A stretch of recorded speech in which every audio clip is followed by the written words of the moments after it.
tous, c'est Pierre-Alexandre pour Technoid et bienvenue pour ce test aujourd'hui, test très complet du OnePlus 6 version rouge. C'est pas rien. Hein.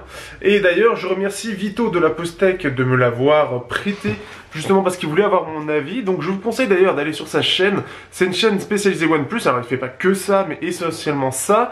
Il va beaucoup communiquer et ce qui fait que ça va permettre d'être une référence. Si vous avez des questions spécifiques par rapport à OnePlus, je vous conseille d'aller voir, tout simplement. Ça vous permettra d'en savoir plus sur la marque.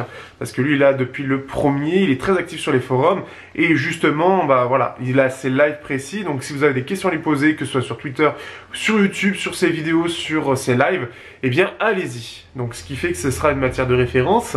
Et ce qu'il voulait, c'était avoir un avis un peu neutre et assez exigeant qu'est le mien pour tester le OnePlus 6. Et surtout, c'est mon premier OnePlus. Alors, à mon sens, c'est peut-être pas le meilleur, mais ça permet un peu de lever, de voir un peu différemment par rapport à toute la hype qu'il y a autour de la marque actuellement, sur notamment ce modèle-là.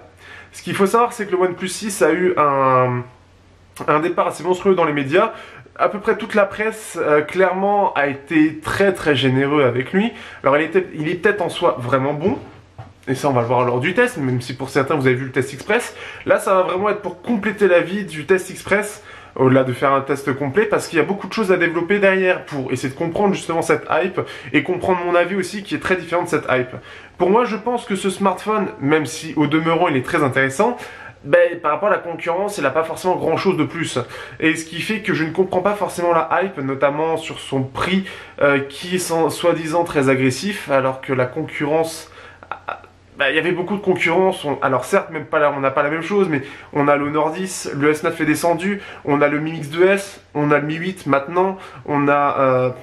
vraiment, il y a beaucoup de concurrence. Dire que il est plus intéressant que la concurrence, qu'il a quelque chose en plus, c'est quand même compliqué. Alors ce qu'il faut savoir, c'est quand même que au départ, OnePlus, pour ceux qui ne connaissent pas vraiment, qui s'y sont jamais vraiment intéressés, ou qui connaissent pas assez la marque en tout cas, OnePlus, quand ça s'est développé, il faut savoir que c'est lié un peu à Oppo et Vivo, puisque ça appartient au même groupe BBK. Pour moi, à mon sens, ça devait être né un petit peu dû au projet Spectrum de chez Oppo, qui était une ROM AOSP qui était installable sur le Oppo Find 7A à l'époque. Et ça n'a pas duré très longtemps. Ils se sont retirés d'Europe parce qu'ils sont venus, ils sont repartis. Et peu de temps après, on a eu OnePlus qui était en gros, on reprend un petit peu de ce qu'a fait chez Oppo, on le met un peu à notre sauce et surtout une ROM quasiment en stock, ce qui est OxygenOS. Et surtout une très grande attention auprès de la communauté, de faire attention à toutes les nouveautés, un grand suivi et être proche de sa communauté, avoir un côté un peu Apple, je sais plus pourquoi exactement, mais Vito pourra le remettre peut-être en commentaire s'il voit le test, parce que je pense qu'il va être très intéressé par rapport à ça. Mais ce qui fait que il y a une réelle hype. Le premier était très intéressant, car très agressif à 300 € à l'époque. On avait une super configuration qui était très sympathique par rapport à la concurrence, avec quelques défauts qui étaient normales à ce prix-là. Après, ça a augmenté en prix. On a le OnePlus 2 à 400 €. Le OnePlus 3 était resté à peu près au même prix. Le OnePlus 3T aussi. Et on a le OnePlus 5T qui avait augmenté un peu en prix. Enfin, ils ont augmenté un petit peu à chaque fois, mais de 20 ou 30 € à chaque fois. Là, ils sont à 520 € dès le départ. Aujourd'hui, à l'heure actuelle où je fais le test, on a le S9 à 500 €. On a le Zenfone 5Z, le Mi 8, le Mi Mix 2S comme j'ai dit précédemment. On a le LG V30, même si avec un 835 ça reste intéressant. On a, qu'est-ce qu'on a d'autre? On en a d'autres, je les ai pas en tête, mais il y en a d'autres. Et ce qui fait que c'est un peu l'un des problèmes que j'ai avec toute cette hype. Et justement, là on va passer au test, voir ce que donne ce petit OnePlus 6 Red Edition. Parce que ça va être intéressant d'enlever toute cette hype et de voir clairement ce qu'il propose. Et surtout face à la concurrence.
Alors, au niveau du design, on se retrouve avec un design qui est en soi, qui rappelle un petit peu le Oppo R15, qui a été un petit peu modifié sur certains points, mais en tout cas au niveau de la face à l'avant, c'est très très proche. Pour le dos, on a quelque chose d'un petit peu différent, et on a quelque chose qui ressemble plus à un S9. On va regarder ça en détail, mais d'ailleurs, parcourons le smartphone en détail. Alors, en façade, qu'est-ce que nous avons? Nous avons ici, donc, pour montrer, une encoche avec la caméra frontale, le haut-parleur et les capteurs de proximité. Vous avez en bas le menton. Ensuite, sur les côtés, donc ici, vous avez le bouton Power, justement, avec le slider qui va permettre, s'il veut bien suivre, je crois qu'il n'arrive pas à suivre le... Voilà, le slider avec donc qui va permettre de changer de la sonnerie au vibreur au silencieux. Ensuite, vous avez, quand on continue la tranche, en dessous, une prise jack avec ici un port USB type C, un haut-parleur. On continue du côté gauche. On va avoir ici le bouton volume, donc on peut voir, avec ici le tiroir dual SIM. En haut, on a juste le micro qui va permettre donc tout simplement d'annuler les bruits ambiants.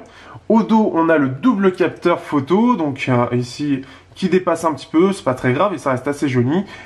Le lecteur d'empreintes, le logo OnePlus, Designed by OnePlus, et le double flash qui est ici. Donc, en soi, c'est plutôt sympathique. D'ailleurs, hop, tu te remets en silencieux, s'il te plaît. Désolé pour les oreilles. En soi, c'est un design qui est intéressant. La prise en main a évolué pour moi par rapport au OnePlus 5T, où on avait un petit souci au niveau des tranches qui étaient assez, pour le coup, tranchantes. On avait vraiment un problème et je trouvais que la prise en main n'était pas agréable. Ici, ça s'est amélioré. On a une tranche qui reste mieux arrondie qu'avant, ce qui fait que ça la rend plus agréable en main. Ensuite, le verre est de bonne qualité et d'ailleurs, on a un petit peu des reflets par rapport au rouge, ce qui fait que c'est agréable. Ça reste très léger, mais ça permet d'accentuer plus ou moins le rouge et d'avoir un côté un peu plus ou moins flashy, ce qui est intéressant. On a un côté symétrique sur l'appareil photo, tout est en fait ici symétrique, ça fait vraiment comme le S9. Et d'ailleurs, ce qui le rappelle un petit peu, c'est le lecteur d'empreintes qui est rectangulaire, un peu ovale, qui fait vraiment comme le S9 pour le coup, avec l'emplacement des appareils photo qui est au même endroit. Pour le coup, ce qui est bien, c'est que ça change la tendance actuelle à vouloir tout mettre les APN ici, au lieu de l'avoir au centre, comme la plupart le faisaient jusqu'à maintenant. Parce que vu que Apple a une certaine tendance, en tout cas tout le monde a décidé de le mettre sur le côté, bon, bah, je sais pas pourquoi, mais autant le faire. Là, ils ont décidé de faire différemment, ce que j'apprécie quand même grandement. On a donc le côté imprimé. Le slider, en fait, pour moi, le slider, c'est un peu comme le bouton Bixby du Galaxy S9. Je ne comprends pas l'intérêt du tout. Je ne l'ai quasiment pas utilisé, je me suis presque forcé à l'utiliser pour essayer de lui trouver un intérêt, mais honnêtement, j'en vois pas l'intérêt. J'en vois... Alors après, peut-être que pour certains, ça va être intéressant, mais pour moi, j'en vois pas l'intérêt. Je change tellement peu de fois de silencieux à sonnerie que, bon, c'est pas très intéressant. Et au-delà de ça, beaucoup de smartphones intègrent un côté un peu automatique, c'est-à-dire dès qu'on va sortir du travail, on va voir justement ce côté, on va pouvoir gérer la sonnerie quand on veut. Donc ce qui fait que, bah... Non, j'ai du mal à y voir de l'intérêt. Donc ce qui fait que je sais même pas s'il est possible ici, sonnerie SMS, donc après on peut voir ici. Mais bah, en fait, oui, je ne vois pas vraiment. Et en fait, clairement, il le pousse, puisque là, en fait, on n'a pas de mode pour pouvoir changer de mode en fait audio. Ça va être vraiment ici, en fait, c'est uniquement là où d'habitude on a un bouton logiciel. Ce qui fait que, bon, pourquoi pas, mais ouais, bof. Ah, si on a le mode de pas déranger qui est caché d'ailleurs. On peut le voir, il est caché ici. Ce qui fait que, bon, c'est vraiment pour le forcer à l'utiliser. Mais honnêtement, logiciellement, ça fait le même taf. Hein, c'est pareil. C'est pas très très intéressant en soi. On peut aussi noter la présence des antennes qui sont un petit peu partout. On l'a ici, ici. Alors là, je sais pas si ça peut être considéré comme une antenne, mais je pense que si, au niveau du jack. Puisque là, s'il veut bien... S'il veut bien, parce qu'en fait au niveau du jack on a un trait très fin, mais je crois qu'il a du mal à faire le focus sur le rouge. Voilà, on a un trait très fin ici. On va avoir donc de ce côté là on l'a vu, En fait, voilà, ça va être vraiment sur le côté. Là, on l'a en haut et en bas. Donc, on en a un petit peu partout en soi pour améliorer les antennes, tout simplement. Ensuite, donc, au-delà de ça, on a bien sûr, c'est un verre qui va mettre pas mal de traces de doigts. Je sais pas si ça va se voir un petit peu, mais moi qui malheureusement mets beaucoup de traces de doigts, on en a quand même pas mal. Ça reste assez discret sur du rouge, mais néanmoins, on voit que ça accroche pas mal les traces de doigts, ça les garde pas mal. On peut voir aussi que d'ailleurs, on fasse avancer pareil. Ça reste correct. Au niveau de l'encoche, en termes de design, ça reste plutôt correct. On est sur une petite encoche qui est plutôt bien intégrée d'ailleurs aux surcouches puisqu'elle va vraiment être alignée avec la barre de notification. Ça reste une petite encoche qui est plutôt bien intégrée, donc ça c'est plutôt cool. Et ce qui fait que ça la rend assez discrète en soi globalement, à savoir qu'on peut la cacher. Je la montrerai dans la partie bien évidemment logiciel, mais c'est possible de le cacher. Aussi en bas, on a un petit menton, plus petit que que ici j'arrivais, j'aimerais bien trouver quelque chose de bien blanc, voilà, plus petit que le OnePlus 6, que le Mi 8 qui a une grosse encoche pour le coup, donc ce qui fait que c'est plutôt pas mal par contre pour le prix. Là il se défend plutôt bien de ce point de vue là. Ce qui fait que niveau design en fait c'est pas ultra original, mais il a quand même de quoi se démarquer globalement. On sent le rapport entre le Oppo R15 et le S9, un petit peu un mélange des deux, mais néanmoins c'est pas comme le Mi 8 où on a vraiment l'impression qu'ils se sont dit bon on va faire un iPhone X sur Android. Bah là ils ont quand même fait quelque chose d'un petit peu différent, mais on sent qu'il y a eu des inspirations du côté de Samsung, ce qui change pas mal parce que c'est quand même assez rare. Les seuls dernièrement qui se sont inspirés d'eux c'est Elephone. Alors, comment dire, Elephone, c'est pas vers eux que j'irai en premier, mais néanmoins, voilà, c'est un des rares à faire ça, ce qui est plutôt une bonne chose. Et surtout aussi, ce qui est bien, c'est qu'au niveau de l'encoche, ils font partie de ceux qui se sont dit, on va pas faire une grosse encoche, et on va faire attention un peu au design de cette encoche, ce qui fait qu'elle est plutôt réussie, et qu'elle reste pas trop dégueulasse à regarder. Je n'aime pas du tout les encoches, mais comme il faut faire avec cette année, il faut voir quelles sont les moins dégueulasses du marché. Et ça reste assez correct, puisque logiciellement, derrière, on va avoir quand même quelques données d'affichés. Et on va regarder ça un peu après. Donc globalement, en plus de ça, c'est bien fini, c'est bien ajusté au niveau des tolérances. C'est quand même assez agréable de voir ça. Ce qui fait que ça rend le tout assez propre. Et surtout ce côté un peu rouge, pour le coup parce qu'il est rouge, eh bien lui donne un cachet un peu supplémentaire. Je suis pas sûr que sur les couleurs classiques entre guillemets, il se démarque vraiment. Là le côté rouge donne un cachet supplémentaire par rapport aux autres couleurs tout simplement, et ce qui fait que ça lui donne une petite identité. C'est pas très original par rapport à la concurrence, mais il se défend bien par l'optimisation de cette encoche et par un design un peu différent de ce que tout le monde a fait cette année. Au niveau de la surcouche, donc là on est sur OxygenOS, la version sur laquelle je suis actuellement est Android 8.1, la version 5.1.9. Donc ce qui fait que c'est une version un petit peu avancée pour le coup, une version en bêta qui permet d'avoir des mises à jour un petit peu en avance via l'application Oxygen Updater. Donc c'est la chose à savoir si vous êtes intéressé.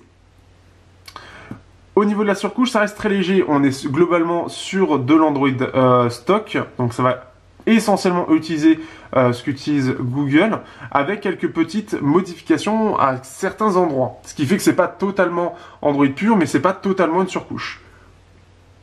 Je vais essayer juste de descendre un petit peu pour que vous voyez correctement. Et hop. Voilà. Ce qui fait que, alors déjà, si on regarde dans les paramètres, alors déjà dans les sliders ici, on peut voir, c'est à peu près la même chose, on peut modifier, on a un compte invité, réinitialisé avec quelques petites choses plus ou moins cachées. Ensuite, alors, ils ont fait quelques ajustements, pour parler de l'encoche, commencer comme ça, ils ont fait quelques ajustements, c'est-à-dire qu'en gros, on va pouvoir afficher, si j'enlève le mode avion, on va pouvoir afficher le Bluetooth, la Wi-Fi, la data, le mode dans lequel on est, donc silencieux ou sonnerie ou vibreur. Par contre, on va pas pouvoir afficher la vitesse, il va falloir descendre pour cela. À gauche, on va voir les notifications que vous avez vues juste avant que je les efface, ainsi que l'heure. On va avoir droit à 3 notifications, plus une indication qu'on a d'autres notifications derrière. Donc ça, c'est quand même intéressant. Et par rapport au Mi 8 qui a une encoche énorme, ou par rapport au Zenfone 5 qui permet d'afficher, je crois, 2 notifications maximum, ici on en a une de plus avec l'heure d'afficher. On a même le pourcentage de batterie. Donc ça a été fait assez intelligemment, sachant que pour le pourcentage de batterie, ça arrivait après. Donc chose intéressante de ce point de vue-là. On va regarder les paramètres. Alors ça va être assez rapide. Donc on a Wi-Fi, Bluetooth, sachant que à Bluetooth, si mes réseaux, on va avoir droit aussi au Dual Surf 4G, qui en soi, ça va permettre de faire deux choses en même temps. On va voir ici Android Beam paiement sans contact, on a la NFC. Le curseur d'alerte, donc qu'on a sur le côté, qu'on peut configurer logiciellement. Par défaut, il sera avec ces choses de base, silencieux, vibration, sonnerie, et on peut ajouter quelques petites options. Donc sonnerie, vibrer aussi pour les appels, la vibration, l'alarme sonne toujours, et le silencieux, l'alarme et les médias, donc éteindre le volume média. Donc ça, c'est des choses qui peuvent être plus ou moins intéressantes selon ce que vous aimez, mais ça reste très limité. Au niveau des boutons, on peut avoir les gestes. Donc barre de navigation fixe, ce que j'ai, on peut la masquer. Donc ce qui fait qu'il va falloir la lever, soit on a les gestes de navigation. Donc ce qui fait qu'en fait, le principe c'est un côté un peu bâtard entre ce que propose Google et ce que propose Apple. Enfin, ce que propose actuellement Google avec les barres de navigation et Apple. C'est-à-dire qu'en gros, vous voulez faire retour, eh bien c'est vers le haut comme ceci. C'est assez bizarre en soi, j'ai un peu de mal à m'y faire et je trouve ça pas très fluide. Ensuite, on a le centre ici comme ce que vous voyez et si vous restez appuyé, vous avez ça. En plus de ça, le côté un peu où... ce qui est dommage, c'est qu'on a le multitâche qui apparaît en plein milieu alors qu'au vu de la façon dont on fait, ça aurait été intéressant qu'on ait quelque chose qui arrive de vers le bas. Un peu comme ce que propose Meizu par exemple, qui est assez intelligent. Et on a en fait le multitâche, sinon, si je dis pas de bêtises, hop, le multitâche qui peut... Non, il faut rester comme ça. Le geste, ici, non, c'était pas là, c'était bouton. Barre et navigation de geste. Donc voilà, en revenir, on reste appuyé, on a les applications récentes, précédent comme je vous ai montré à droite. Et sinon, paysage, l'instar s'effectue depuis la partie inférieure de l'écran, blablabla, blablabla. Bon, après, c'est un choix. Perso, j'aime pas beaucoup et je préfère la solution de Xiaomi ou pour le coup Apple. Mais j'aime pas du tout cette solution-là personnellement. La barre d'état, on peut afficher la batterie de façon qu'on veut. Barre, cercle, pourcentage ou batterie masquée. On peut afficher la gestion du réseau, mais comme je vous ai montré, c'est tout en haut. Il faut descendre la barre de notification, ce que je trouve un peu dommage. Et on peut accepter tout ce qu'on veut. Par contre, il faut faire un choix, ce que je trouve un petit peu dommage de devoir choisir ce qui est affiché entre les alarmes, etc. La police, on peut changer la police, voilà la petite chose un petit peu sympa. L'affichage, on va avoir un mode nocturne, donc ce qui fait que ça va avoir un côté où ça va limiter la lumière bleue. Vous allez avoir le mode lecture, donc là ça va être quelque chose d'un petit peu dans le même principe en fait, mais un petit peu différent. Au niveau des couleurs, on a par défaut sRGB. DCP3 qui va être le plus naturel, vous avez sRGB qui est un poil différent, mode adaptatif, donc là ça va être toujours dans le meilleur, pour que vous ayez la meilleure chose en fait, et vous pouvez avoir les couleurs personnalisées, donc selon ce que vous voulez. Donc ça va être surtout la température de couleur. Le plus proche de la réalité c'est le DCP3, personnellement je préfère le sRGB qui, pour le coup c'est assez proche en fait, mais je préfère un petit peu les couleurs du sRGB. L'affichage de l'encoche, il faut savoir qu'on peut la masquer, c'est-à-dire que dans tous les cas, là où vous l'avez vu d'habitude, elle s'affichait toujours avec la couleur de l'application. Ici, on va la voir en fait qui va être cachée. Ce qui est bien, c'est qu'ils ont bien pensé à mettre les coins arrondis pour pas que ça jure par rapport en bas où les coins sont arrondis de l'écran. Ça, c'est intéressant à voir. Comme c'est bien aligné aussi, ça reste pas mal. Par contre, comme on a une différence de noir, le noir du châssis, en fait, du pourtour de l'écran est plus noir que l'écran lui-même, ça va se voir, en fait, on va le remarquer. Ce qui fait que là, quand on descend la barre de notification, c'est un peu dommage parce que c'est un peu plus gris. Ils ont fait une mise à jour pour que ce soit bien gris tout en haut. Donc ça se voit encore un petit peu, ça se devine, en fait, là, il le devine, et ce qui fait qu'on sent ce côté un peu faux, mais ça permet un petit peu de la masquer si vous êtes gêné par ça. Après, néanmoins, ça la fait pas descendre comme le Mi 8, ça permet juste de la cacher, ça permet pas d'avoir plus de notifications, ce qui aurait été pour moi plus intéressant parce qu'en général, c'est un peu plus ce qu'on recherche en plus de ça. On peut avoir des thèmes, donc lumineux ou hop, donc ça va être des petites choses, changement de thème, donc lumineux ou sombre, bon, voilà, ces petites choses comme ça, bon, ça reste très léger. On peut choisir la taille de la police classique, donc une police plus ou moins grosse et l'affichage plus ou moins gros de l'ensemble du système. Et après, on a des choses classiques, son et vibration. L'égaliseur audio, on y reviendra, c'est pas très intéressant, mais ça permet d'avoir un changeur audio avec, en fait, un type d'écouteur, qualité audio améliorée, on y reviendra, et des pré-réglages. Après, vous avez tout ce qui est classique à Android. La batterie, rien de spécial. Ensuite, le stockage, on peut le voir. Donc là, j'ai la version 128 Go, 8 Go. Les applications, on n'a rien de spécial. On va pouvoir tout gérer ici. Et après, ça va être des petites choses. Alors, avancées. On a alors... Ça, c'est intéressant tant que j'y pense ici. Ce qu'il faut savoir, c'est que vous avez la gestion du stockage OTG qui est manuelle. C'est-à-dire que, par exemple, moi qui utilise le câble KZ que vous connaissez en USB-C, pour ceux qui me suivent, qui permet d'écouter de la musique avec des écouteurs de pin tout simplement, et en fait, on a un DAC dédié qui va se mettre sur l'USB-C, il va falloir, à chaque fois que vous le branchiez, activer stockage OTG. Ça va être actif jusqu'à ce que vous ne l'utilisez plus, et au bout de 10 minutes, il va désactiver. Pareil, j'utilise le DxO One version Android, PALAM d'ailleurs de DxO Lab pour le coup qui est mort, et ce qui fait qu'à chaque fois que je dois l'utiliser, je dois activer ce stockage OTG. Ça me le propose jamais, c'est un petit peu dommage. Alors là, après, on a des petites choses simples. On a un mode en jeu qui va permettre, en fait, répondre aux appels via l'haut-parleur, bloquer les notifications. Voilà, ça a des petites choses pour optimiser, même optimisation du réseau. Et on peut ajouter les applications derrière. Migration OnePlus, ça va être plus pour le côté où on va pouvoir, en fait, passer d'un ancien à un nouveau téléphone en faisant une petite sauvegarde ou en faisant un transfert. Gestion des applications récentes, effacement normal ou nettoyage en profondeur. Donc ça va effacer aussi les processus en arrière-plan. Donc ça, c'est les petites choses supplémentaires. Voilà un petit peu. Au niveau des applications, ça reste très léger. On va avoir l'application photo qui est pour le coup assez simple à utiliser et ce que je trouve visuellement légère et intéressante. Mais on y reviendra, c'est plus sur d'autres problèmes que le problème se pose. Ensuite, vous avez le forum. Pour le coup, vous voyez que je ne l'ai pas utilisé, mais vous avez un forum pour ceux qui veulent s'y intéresser. Ce qui est bien, c'est que ça va être le forum français, puisqu'on est en France, ce qui me semble logique. Mais en tout cas, il est présent. Donc voilà, Evito est dessus. Vous avez un enregistreur, donc là, ça va être quelque chose de classique. Qu'est-ce que vous avez d'autre? Vous avez la galerie.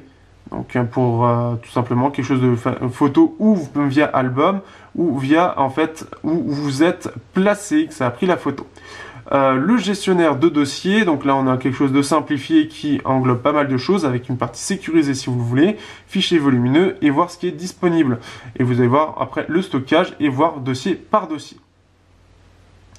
Ensuite, on va continuer, on va avoir ensuite que je regarde parce que j'ai beaucoup d'applications, la partie météo, que je trouve assez jolie d'ailleurs, comme vous pouvez voir. D'ailleurs, c'est ce qu'a utilisé Steven pour un de ses plans que je trouvais assez joli. C'est assez design pour le coup, donc assez sympathique, et ça amène la météo. Donc le OnePlus Switch, c'est ce qu'on a vu juste avant. Oxygen Updater, je l'ai téléchargé pour avoir les musiques. Rétro Music, alors on finit juste en 30 fps cette partie-là, donc c'est normal que vous ayez un changement. Donc Rétro Music, donc là ce qui permet d'avoir quelque chose d'assez simple et assez léger en termes de lecteur, que j'ai déjà utilisé, et qui est assez agréable. Hop, Rétro Music. Après, comme vous pouvez voir, c'est assez léger, une application SMS que malheureusement je pourrais pas vous montrer. Après, ça va être les choses de Google et ce sera tout. Après, vous avez bien sûr quelques applications Google, Gmail, Chrome, YouTube, etc. Mais globalement, ce qui fait que vous voyez à peu près toutes les applications qu'il y a. Ça reste très léger, très simple. Donc pour ceux qui veulent quelque chose de très léger, ça va être assez sympathique. C'est une surcouche qui, bien évidemment, avec 6 ou 8 Go de RAM, posera aucun problème. Elle est super fluide, elle est très rapide. C'est aussi la petite chose. Là, par exemple, si je reviens sur Telegram, ça se remet tout de suite. Voilà, l'application photo, vous pouvez voir que ça switch très rapidement, ça ouvre les applications très rapidement et c'est quand même agréable. Bon, les mails, non, c'est un peu perso, mais on peut voir c'est très très rapide sur l'ouverture d'application. Parce que justement, la RAM est large, donc il peut très facilement utiliser l'application, enfin toute la RAM pour ouvrir l'application, pour stocker l'application en préchargement. Hop, qu'est-ce que je peux vous montrer? Vous voyez, ça, c'est très rapide. Donc, ce qui fait que c'est la force un petit peu de ça, c'est que justement, ça fait dégueulasse en 30 fps. C'est que justement, en fait, on va avoir vraiment un appareil qui est très réactif et c'est un peu son point fort là-dessus, très réactif et très fluide. Et pour ceux qui aiment bien avoir les dernières mises à jour, parce que maintenant c'est la guerre des mises à jour, eh bien, vous serez comblés. Au niveau de l'écran, on est sur un écran de 6.3 pouces en 19 neuvième et AMOLED. Alors 6.3 pouces, ça peut paraître énorme. Alors c'est grand, ça correspond à du 5.5 pouces en 16 neuvième ou du 18 neuvième en 18 neuvième en 6 pouces. Ce qui fait que ça correspond à ça. En fait, vous avez la même chose, sauf qu'en fait, comme vous avez ici le notch qui va supprimer les bords à côté, ça fait du 6.3 au lieu du 6 pouces. C'est pour ça que ça fait un peu grand en théorie, mais dans la pratique, ça ne change rien. Donc, ne vous inquiétez pas, si vous avez l'habitude du 6 pouces ou du 5.5, ce sera ici la même chose. On est sur un écran AMOLED de bonne qualité et surtout qui intègre le DCI-P3. Pour ceux qui ont regardé la surcouche juste avant, je vous remontre la partie affichage. Vous avez droit à un mode nocturne et un mode lecture qui va permettre de gérer plus ou moins la lumière bleue et donc de gérer par rapport à la lumière jaune. Vous avez différents types d'écrans, soit la couleur personnalisée, on va pouvoir gérer les températures, soit le mode adaptatif qui va s'adapter selon la luminosité et selon l'ambiance pour avoir le truc le plus adapté. Vous avez le DCI-P3, ce qui correspond à ce qu'il y a de plus réaliste et plus naturel, le sRGB et par défaut, donc un petit peu plus, donc des beaux blancs, mais surtout un peu plus saturé.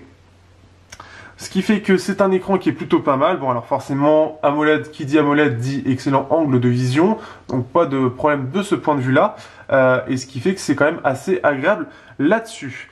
Au niveau de la luminosité, on va avoir droit ici au minimum ici, donc là on peut voir que c'est très bas et que normalement vous ne voyez rien, je le vois très peu, à quelque chose de très lumineux et qui va permettre de voir en plein soleil sans problème. Donc ça c'est plutôt bien de ce point de vue là. Pas grand chose à dire là-dessus. Il se débrouille bien, donc un bon écran qui ravira la plupart des gens qui veulent de l'AMOLED et qui sont plutôt bons.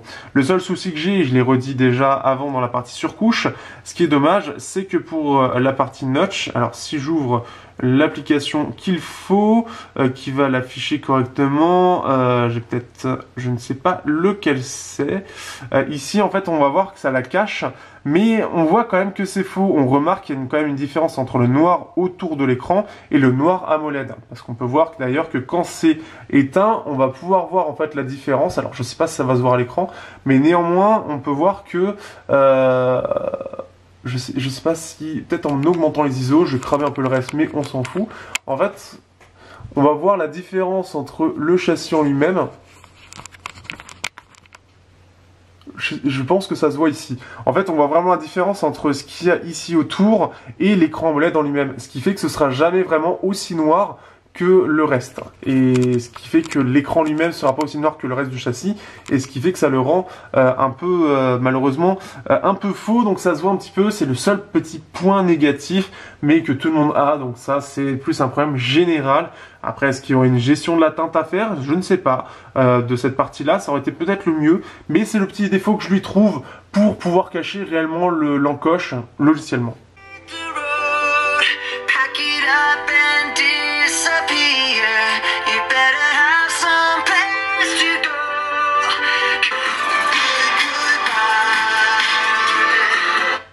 Alors, au niveau du haut-parleur, on se retrouve avec un haut-parleur mono. Ce qui est dommage, c'est qu'on n'a pas de haut-parleur stéréo. Ça aurait été quand même sympa aujourd'hui aussi pour un peu avoir la tendance actuelle. Et surtout, chez soi, c'est quand même intéressant. Et on a un haut-parleur qui, par contre, est en deçà de la concurrence. Alors, il est axé médium, ça s'entend bien. Les voix sur cette chanson sont clairement mis beaucoup plus en avant que le reste. Et on a quelque chose de correct, mais pas extrêmement puissant, pas très très clair en soi. En deçà du Mi 8, en deçà du View 10 qui est un double haut-parleur, en deçà du S9, en deçà du Zenfone 4 qui a 200 € aujourd'hui, du Zenfone 5. Bref, ce qui est un peu dommage, c'est qu'aujourd'hui, quand on a quelque chose qui est très bon rapport qualité-prix, ça devrait être la base. Donc là, un peu dommage de ce point de vue-là, et ça aurait été bien justement qu'on ait ce petit truc en plus que tout le monde, de plus en plus de monde a aujourd'hui. Donc ce qui fait que ça aurait été intéressant. Surtout à 520 €, bon, ça aurait été sympa. Au-delà de ça, on a quand même une prise jack qui a fait polémique, notamment par les numériques qui avaient regardé un peu sa puissance, parce que c'est surtout ça qu'ils regardent aujourd'hui, et qui était de 58 mW, soit l'une des plus basses du marché. Alors, soit ça a été réglé par des mises à jour, soit il y a eu un problème lors de leur test. Néanmoins, sur le mien, j'ai pas eu de soucis. J'ai testé le One More qui a besoin de 50 mW pour être alimenté et je suis très large en termes de puissance. J'ai testé différents écouteurs qui demandent plus ou moins de puissance. J'ai pas du tout été limité par la puissance. En fait, c'est pas du tout ça son problème. En fait, c'est un autre problème. Donc, ce qui fait que déjà, la plupart des casques en 32 ou 16 ohms, il n'y aura pas de problème, ou des écouteurs. Vous aurez aucun problème de puissance, vous ne serez pas vraiment limité. Ou alors vous aimez bien vous péter les oreilles, ou vous avez des oreilles déjà qui sont pas très réceptives. Vous avez un égaliseur audio qui est présent dans l'appareil. Alors, en soi, il a l'air intéressant, donc ce qui fait qu'on va pouvoir activer en fait la partie égaliseur, mais le problème, c'est que l'égaliseur est assez mauvais. En effet, vous avez la petite chose, alors on va brancher, hop, pour qu'il croit, hop, des écouteurs, histoire de d'être sympathique. Ce qui fait que vous avez différentes choses. La qualité, vous avez différentes choses. OnePlus Bullette, les V2 qui sont fournis quand vous l'achetez en France, vous devez payer débourser 20 € en plus, néanmoins vous les avez. Les OnePlus Icon ou ceux qui sont en collaboration avec JBL, le E OnePlus. Alors ça pourrait être intéressant comme ça, sauf qu'avec des écouteurs tels que les ZS10, les Macao GT600S ou le One More H1707, donc ce qui fait que c'est des écouteurs de très bonne qualité, l'égaliseur est assez mauvais, il dénature totalement le son, c'est très artificiel et assez agressif, très désagréable, et ce qui fait que en gros il faut mieux le laisser neutre. Le gros problème, c'est qu'en neutre, c'est assez brouillon. De base, la puce audio du Snapdragon 845 n'est pas extraordinaire. Que ce soit le Mi 8 ou celui-là, je ne l'ai pas trouvé très intéressant. Le Black Shark se démerdait mieux d'ailleurs de ce point de vue-là. Néanmoins, ce qu'il y a, c'est que c'est très basseux, avec des médiums et des aigus assez en retrait, brouillon, pas très détaillé.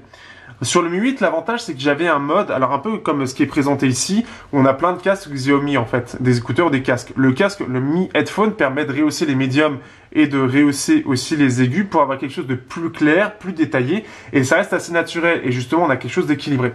Là, le gros problème, c'est que quand on fait ça, quand on essaie d'avoir quelque chose de plus équilibré, c'est artificiel, et quand on l'a par défaut, on a ce côté un peu brouillon, basseux, et brouillon dans les médiums et les aigus. Ce qui fait que la puce son du Snapdragon 845 est correcte, mais clairement elle pourrait être mieux, elle aurait pu être bien mieux réglée de base pour avoir quelque chose d'agréable et de naturel, ce qui n'est pas du tout le cas et c'est un peu dommage. Ça va vraiment privilégier les basses et privilégier le côté boom boom, mais c'est pas du tout réglé en fait. Comme le Xiaomi par défaut, le son est assez moyen en fait. Il n'y a pas eu de grosses évolutions par rapport à ce qu'a fait Qualcomm avant, et même le Zug Z2 je le trouvais mieux réglé et plus neutre de base, avec des médiums et des aigus mieux gérés pour avoir quelque chose d'un peu plus équilibré. Ici c'est vraiment c'est mis par défaut, c'est-à-dire qu'ils n'ont rien réglé du tout, c'est basseux et puis le reste on s'en fout un peu en fait. Ce qui fait que c'est un peu moyen de ce point de vue là. Au niveau de la partie photo, donc au dos, on est sur un double capteur, un de 16 et un de 20 mégapixels. Les deux étant en ouverture 1.7. Et par rapport au OnePlus 5 qui avait un zoom x2, ici on n'a plus que deux capteurs qui vont se compléter, un peu à la manière d'un Honor. Ils sont tous les deux colorés, c'est-à-dire les deux sont un RGB. Et alors, vous avez le capteur IMX519 de 16 mégapixels avec des pixels de 1.22 micromètres, qui fait que c'est l'un des derniers sortis, avec un IMX Up ici 376 de 20 mégapixels, avec 1 micromètre. Et on le voit sur le Redmi Note 5 Pro en Chine, le OnePlus 5T, donc c'est le même, et on l'a aussi sur le Meizu 15 en front et Vivo V5. Alors, ces appareils photo, alors en termes de photos, normalement je vous en affiche, ce qui fait que je le trouve pas extraordinaire en photo. En fait, par rapport au Mi 8, il se fait littéralement éclater en termes de détails. C'est-à-dire qu'en termes de détails, il y a beaucoup de lissage, en tout cas, on sent clairement qu'il n'arrive pas vraiment à voir le détail. Pourtant, on est sur l'un des derniers capteurs, donc soit c'est un problème logiciel, soit c'est un problème de lentille. Mais ce qui fait que par rapport au Mi 8, il est totalement largué, donc pareil que le Mix 6S, Mix 2S, ou pareil que le Galaxy S9. Ce qui fait que sur la photo du château notamment, c'est très voyant, puisqu'on devrait voir des tuiles, un peu comme ce qu'on a sur la partie pas le donjon, mais la partie ronde, je sais pas comment ça s'appelle, ce qui fait que ça se voit. On a aussi un espèce de petit surcontour qui se voit, mais pas autant par exemple que ce que propose le Mi 8, où là c'est vraiment abusé. Le grand avantage du côté de OnePlus, c'est surtout la colorimétrie qui est plutôt bonne globalement. Mais je trouve que le Mi 8 fait un peu mieux de ce point de vue-là. La plage dynamique est aussi excellente, c'est-à-dire que vraiment et les contrastes sont vraiment bons. Donc ce qui fait que c'est vraiment pas mal. Même au niveau de la fleur, c'est pas mal du tout. Mais par rapport à d'autres smartphones, notamment, encore une fois, le Mi 8 vendu au même prix, ou le Mix 2S, il est en retrait. Et c'est un peu dommage à 520 €. Après, ça a toujours été un des talons d'Achille de la part de OnePlus. Donc, ce qui fait que c'est pas extraordinaire en termes de détails. On a globalement des bonnes couleurs, mais il est clairement pas dans les meilleurs smartphones en termes de photos. En fait, je l'ai comparé même au View 10. Le View 10 récupère plus de détails, plus de micro-détails. Il va être moins bon, surtout en contraste et en couleur, mais néanmoins, il a quelques temps, et surtout le capteur, l'appareil photo qu'il y a dedans, c'est l'IMX 386 dedans, pour le View 10, après quelques recherches, qui est normalement bien moins bon, c'est quelque chose de milieu de gamme. Ici, on se retrouve avec quelque chose qui est totalement en retrait, et c'est surtout sur les couleurs qu'il est vraiment bon, et ça, je suppose que c'est surtout le capteur qui, de base, permet ça, d'avoir de très bonnes couleurs et une très bonne dynamique, mais néanmoins, en termes de détails, il est totalement largué. Aussi, ce qui faisait l'un des petits plus du OnePlus 5, c'était le zoom x2 qui permettait d'avoir un zoom de bonne qualité et récupérer quelques détails. Et le problème, c'est qu'avec ce OnePlus 6, on a ce 20 mégapixels qui va servir en conditions de très basse luminosité, ce qui est assez rare, et au final, ça va être pas vraiment. Et en plus de ça, sur la partie portrait. Donc, ce qui fait que ça aide pour le portrait, mais en fait, c'est quasiment sa seule utilité, et on voit pas du tout son utilité pour les photos de, entre guillemets, tous les jours. Là où Honor, ou par exemple Nubia aussi avec le Z17 Lite, va s'aider des deux capteurs pour faire une seule photo, et bien, du côté de OnePlus, c'est pas le cas en fait. Il y a qu'un seul réel capteur qui va jouer. Le deuxième capteur est totalement présent uniquement pour le mode bokeh. Quand on est sur un haut de gamme, je trouve ça pas normal, surtout que c'est deux capteurs classiques. Là où par exemple un Redmi Note 5 en 12 plus 5 mégapixels, on sait très bien que c'est uniquement pour le bokeh et c'est assumé tel quel. Même si c'est un peu particulier de ce que j'avais vu. Néanmoins ici, là ça ne devrait pas être le cas. On a un zoom x2 qui se fait, mais le souci du zoom x2, c'est que c'est un zoom x2 uniquement logiciel, et en fait, pareil, j'ai pas du tout l'impression qu'il s'aide du deuxième capteur, ce qui fait qu'il récupère pas beaucoup de détails supplémentaires, et c'est très peu, j'ai l'impression que ça s'aide un peu de ce capteur, de ce second capteur, mais le résultat est pas extraordinaire, il est pas très très beau, donc ce qui fait que j'ai un peu du mal avec l'appareil photo, et Vito aussi c'était un peu son souci, parce que ce second capteur, par rapport à ce que propose le Honor View 10, qui apparemment est un peu moins bon que le Honor 9, et ce que doit proposer le Honor 10 qui doit être meilleur, il est en retrait aussi par rapport au zoom. Le View 10 de chez Honor est très bien géré de ce point de vue-là, et là, c'est pas vraiment le cas. Donc, ce qui fait que c'est pas un capteur qui est parfait côté photo, mais côté colorimétrie, il s'en sort bien. Ce qui va être vraiment bien, par contre, c'est la partie vidéo. C'est vraiment son gros point fort, parce qu'il utilise la partie électronique et la partie surtout optique. Donc, ce qui fait que de base, il a une partie optique, mais après, il va recouper en 4K 30 fps et 1080p. Il va recouper la vidéo pour un maximum de stabilisation, même sur la 60 fps.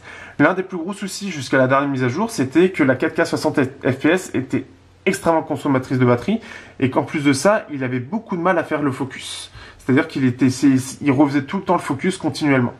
Quand je l'ai eu en main, pour le coup, avec la dernière mise à jour, ça a l'air de régler ça, ce qui fait que on va avoir une 4K 60 fps plutôt bien stabilisée, qui est pas mal du tout, et qui, en plus de ça, va permettre, et ça je vous mets de façon, vous avez le droit dans la description de voir la vidéo en 4K, vous avez quelque chose de plutôt pas mal en termes de détails. C'est très très agréable, et c'est vraiment son point fort, c'est qu'en vidéo, il se débrouille très très bien. parce que la gestion, le découpage en 1080p ou 4K 30 fps est excellente, et même en 60 fps, la stabilisation est vraiment très très bonne. Les qualités sont là, la colorimétrie est excellente, le contraste aussi. La gestion de la stabilisation est vraiment très bonne, même en le mettant dans des conditions un petit peu brutales, comme ce que vous pouvez voir dans la vidéo, ce qui fait que c'est vraiment pas mal de ce point de vue-là. Donc là-dessus, ça le rattrape un peu là-dessus, mais on est loin de ce que... enfin, on est... Comment dire? Non, on n'est pas loin de quelque chose. Non, il se débrouille très très bien, c'est surtout sur la photo qui pêche, mais si vous êtes plus fan de vidéos, tournez des vidéos, là par contre, il va montrer vraiment ce qu'il faut. Pour l'autonomie, on est sur une batterie de 3300 mAh. On a droit de la dash charge qui est extrêmement rapide. Maintenant, 01net a fait un test de charge éteint et appareil éteint, et la dash charge est pas la plus rapide à l'heure actuelle. Ça reste l'une des plus rapides qui est présente sur le marché, mais elle s'est fait rattraper. Néanmoins, elle est excellente, et ce qui fait que ça va recharger l'appareil en 1h30 à peu près. Ça, c'est déjà une bonne chose. Ensuite, au niveau de l'autonomie en elle-même, donc avec tout ce qu'on a, un Snapdragon 845, AMOLED, etc., qu'est-ce qu'on peut s'attendre en termes d'autonomie? Alors apparemment à la sortie, au niveau de l'autonomie, il a été très apprécié, mais le problème que m'a dit Vito de ce point de vue-là, c'est que ça a tendance à baisser au fur et à mesure des mises à jour, puis remonter, puis rebaisser. Donc vraiment les montagnes russes totales. Ce qui se passe là, en tout cas sur ces mises à jour-là, moi je suis assez déçu de l'autonomie. On n'est pas sur quelque chose de très bon. Alors, c'est surtout en 4G. En 4G, je vais être entre 4 et 5 heures écran allumé, parfois 6, mais c'est plus rare. Il se débrouille pas de façon terrible sur l'autonomie, là où le Mi 8, je vais faire facilement 7 heures. Par contre, en Wi-Fi, il est beaucoup mieux optimisé et on arrivera un peu plus facilement à faire 7 heures, 7-8 heures. Néanmoins, ça reste inférieur à ce que propose le Mi 8 dans le même style, avec une batterie de 3400 mAh, donc très proche. Et pareil, le Black Shark, qui en soit développé par Black Shark en collaboration avec Xiaomi, certes, eh bien, il arrive à faire mieux. Il a une batterie de 4000 mAh, mais on peut facilement faire 8 heures écran allumé, donc ce qui fait que ça lui donne une excellente autonomie. Donc là, pour le coup, OnePlus, et on va le voir avec les benchmarks, OnePlus a privilégié la partie performance plutôt que l'autonomie, et pourtant dans la réalité face au Mi 8 avec quelques petits speed tests que je me suis fait de mon côté, j'ai pas vu du tout la différence ni en termes de navigation ni en termes de fluidité, donc c'est un petit peu dommage de ce point de vue là. Au niveau de Geekbench, on est sur un Snapdragon 845 à 2,8 et 1,67 GHz. Donc deux groupes de cœur, quelque chose de classique aujourd'hui, et on est sur du Cryo, mais j'ai plus quelle version des cœurs, mais en gros des variantes des Cortex A55 et A75 de chez ARM. Pour la partie puissance directement, si on fait un test, on a 2388 points, donc ce qui fait que c'est un excellent score. C'est pas les meilleurs, on le sait, l'iPhone X fait 4000.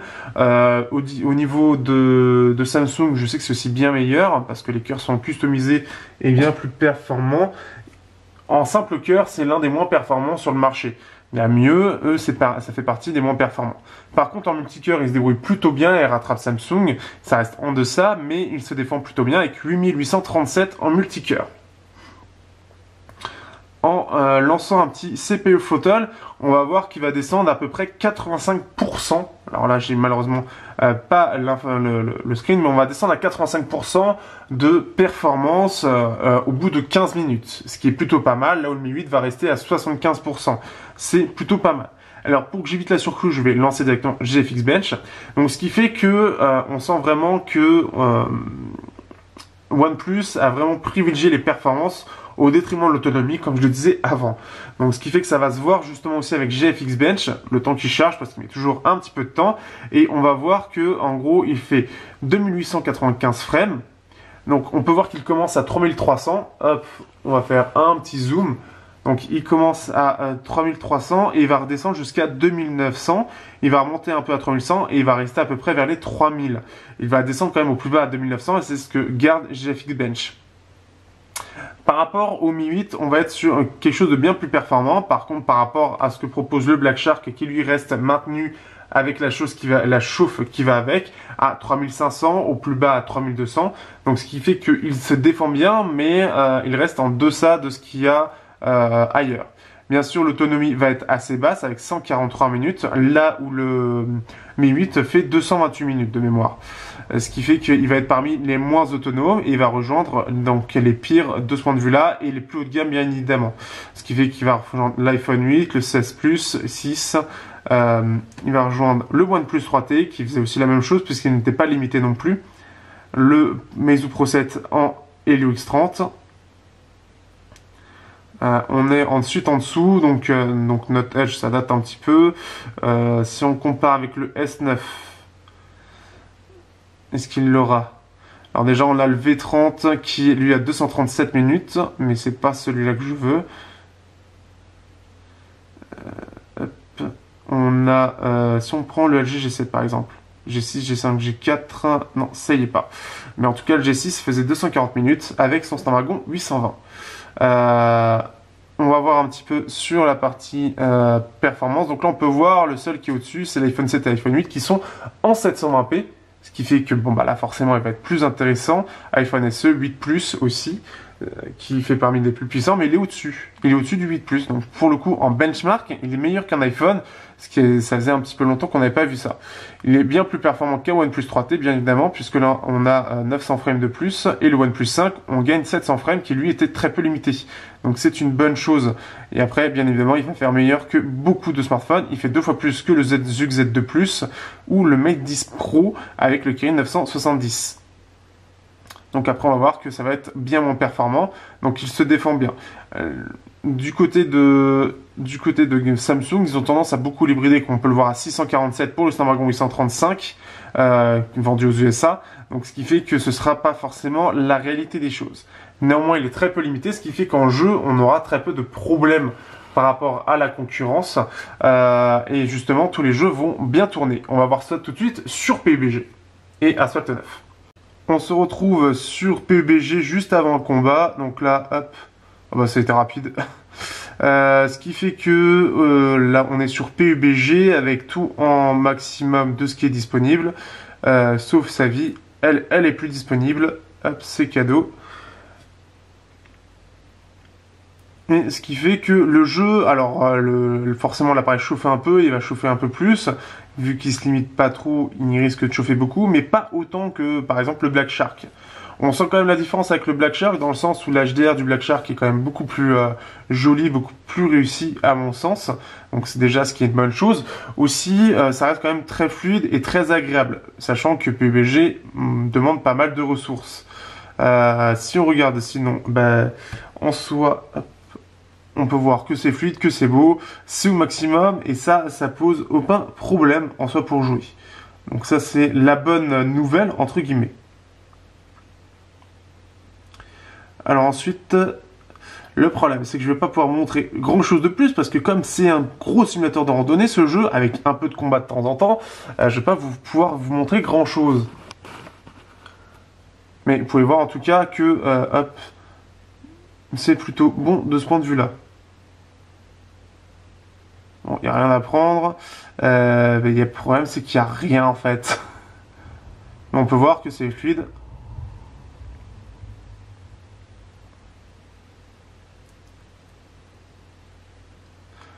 Parce qu'on peut voir que c'est vraiment fluide. Par contre, là, je peux le dire, le Black Shark par rapport à la différence entre le Black Shark et lui est vraiment intéressante parce qu'on a une meilleure impression de fluidité et donc le choix de cette puce Pixelwork est très intéressante pour le jeu.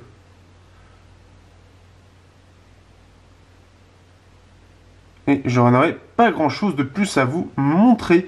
Mais en tout cas, sachez que c'est fluide et que au maximum, vous n'aurez aucun souci pour jouer. Avec l'écran de 6 pouces, c'est très agréable et c'est surtout ça. On va montrer maintenant Asphalt 9 qui est la nouveauté avec le Touch Drive qui est génial puisque le Touch Drive c'est ne fais rien, on le fait pour toi. On se retrouve sur Asphalt 9 pour terminer comme jeu. Donc Asphalt 9 qui est l'un des derniers jeux sortis de chez Gameloft. Alors on peut voir qu'il est très joli et très fluide. Donc ça c'est plutôt cool là-dessus. Bon, après là je le contrôle mais c'est pas aussi bien qu'Asphalt 8. Au-delà de ça, le téléphone le gère très très bien. On peut voir que c'est très fluide même quand je me casse la gueule. Parfois c'était un peu compliqué sur certains smartphones. Je me souviens sur Asphalt 8 où la transition sur cette caméra était un peu compliquée. mais pas de souci. De ce point de vue-là, le OnePlus 6 étant assez peu limité et gérant plutôt bien cette partie-là, ça fera que il n'y a pas de réel souci.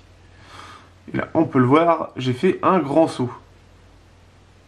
Ah, il m'apprend la nitro encore une fois, alors que je le sais déjà.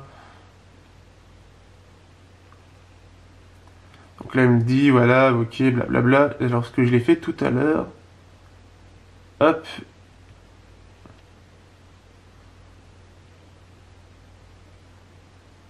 Et en soi, bah voilà, on peut voir tout simplement, j'ai pas grand chose à dire parce que c'est un jeu qui me laisse de marbre tellement je le trouve pas forcément très intéressant et qui, en tout cas, le OnePlus 6 le gère très très bien. Alors, que peut-on penser de ce petit OnePlus 6? Eh bien, en dehors de toute hype, c'est un smartphone qui est intéressant en soi, qui a des bonnes qualités, notamment le fait qu'il ait les Snapdragon 845, il a un bel écran AMOLED, bon ça a beaucoup de long, il a une caméra surtout qui en vidéo gère vraiment bien, surtout la stabilisation, et globalement les vidéos sont très belles, et c'est l'un des rares smartphones à avoir le 4K 60 fps. Il a une encoche qui est pas trop grosse, faut dire ce qui est, ça c'est aussi la chose. D'ailleurs la reconnaissance faciale est excellente, chose que je n'ai pas montré, mais elle est excellente. On peut voir que quand ça déverrouille, ça le fait. Alors le Mi 8 aussi certes, et en plus de ça le Mi 8 a des choses supplémentaires qui fait que c'est un peu plus sympa, mais là, il a le lecteur d'empreintes aussi, pour ceux auxquels ça manquerait par rapport à l'iPhone X. Au-delà de ça, après c'est un smartphone qui est aujourd'hui dans le smartphone haut de gamme game, il ne démarque pas tant que ça en fait. En fait, sa plus grande qualité par rapport à la concurrence, c'est surtout son suivi. Son suivi, certes, qui est excellent, ça on peut pas le nier du tout, qui a certains bugs, et ça vous pouvez voir avec Vito qui pourra vous en parler avec son OnePlus 5T où ça n'a pas été facile tous les jours, mais néanmoins ça va permettre de tester par exemple Android P, alors après vous avez Essential qui le fait mais nous on l'a pas eu en France, et vous avez d'autres marques qui l'ont fait, mais ensuite vous avez aussi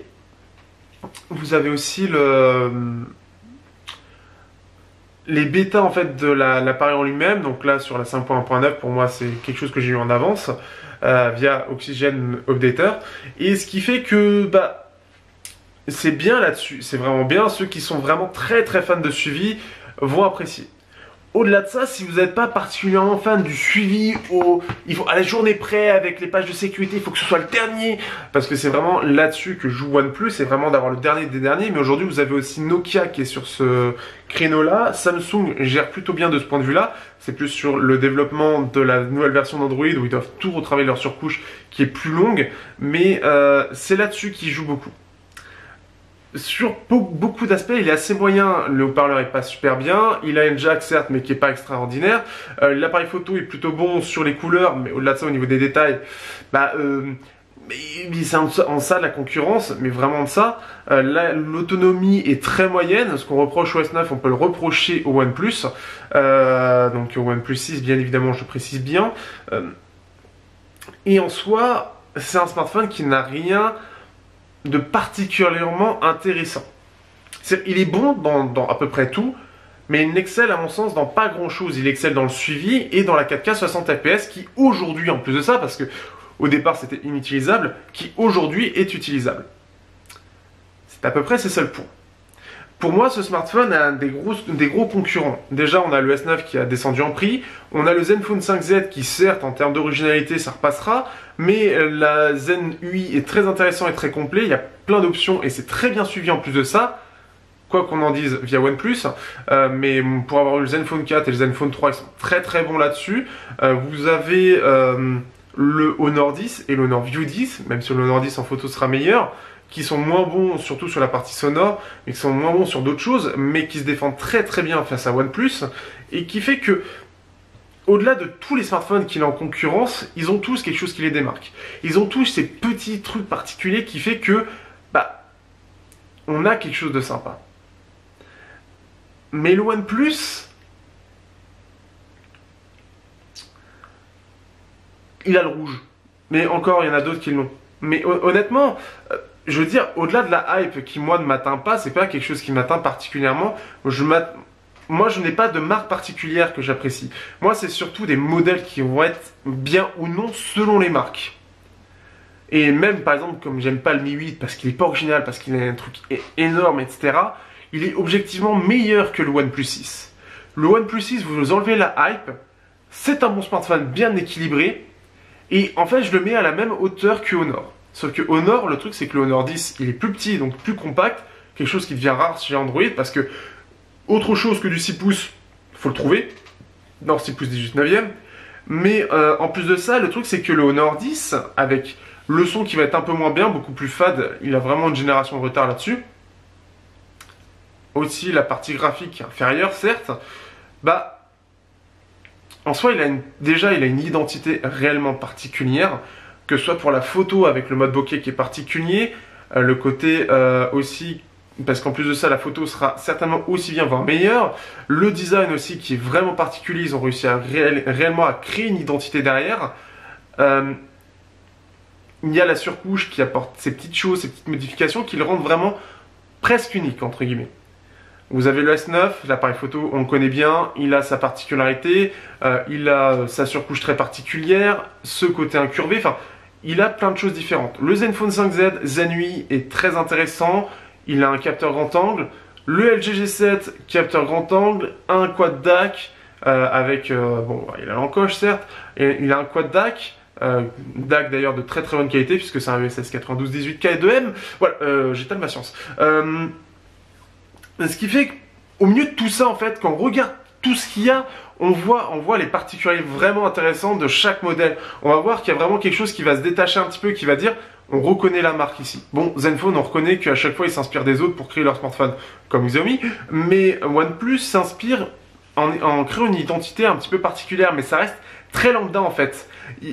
C'est très neutre en fait en termes de design, c'est la couleur qui pour le coup fait la différence. Je pense que je l'aurais eu en blanc ou en noir, ça aurait fait beaucoup plus passe-partout. Et ce qui fait que dans ma tête, quand je le vois le smartphone, en dehors de tout ce qu'il y a eu autour de ce smartphone, que je trouve absolument démesuré par rapport à l'appareil, c'est un cahier des charges. Il faut faire un bon smartphone avec le dernier processeur haut de gamme. Et c'est ce qu'ils ont fait. Et le suivi est long. Et long, ça, il n'y a pas de problème. Mais le problème, c'est que la concurrence se démarque. Ils ont un suivi qui est assez proche, plus ou moins.